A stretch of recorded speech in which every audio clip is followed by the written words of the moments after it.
What's going on, Bucs fans? Rachel West here along with Rick Stroud and Joey Knight, and we're back to talk more about the NFL draft with the Bucs getting the 27th pick in the first round this year. And Rick, the Bucs did pretty well in free agency this year. They signed a lot of guys back from last year's team, but there's two in particular that remain out there yet to be signed, Ndamukong and Gronkowski. How does that affect what they're thinking going into the draft? Well, with Sue, I mean, he's been a great player for them for years. He hasn't missed a game. He's going to be 35 years old, though, and they want to get younger at the defensive tackle position. And so you've got guys out there like Georgia's Devontae Wyatt that's a really good player, extremely athletic. Can you imagine pairing him next to Vita Vea?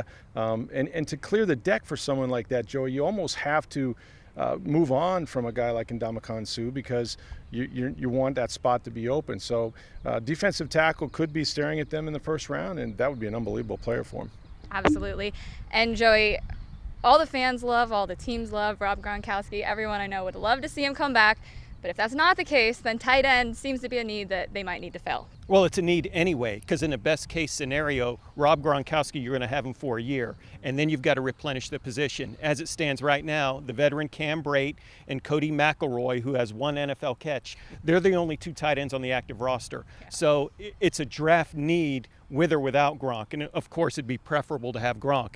It's a solid tight end class. Fortunately for the Bucs, the needs of the teams in front of them don't gravitate toward tight end, so they should have their pick. And you've got the Mackey Award winner from Colorado State, Trey McBride, great ball skills, had 90 catches last year, and more importantly, loves to block, and that's a prerequisite for this team at this position. I'd also look for Cade Otton from Washington. He's the son and grandson of prominent high school coaches in the state of Washington. Another really good inline blocker, can't stress that enough. So they're going to have their pick at tight end if they choose to go that way, but you know, if I'm the Bucs, and I'm not, I think those would be the top two on my board, Otton and McBride. Well, come the wee hours of the night on the opening night of the draft, we'll see if these picks prove to be true. See if maybe Mel Kiper needs to watch out come next year. I don't know.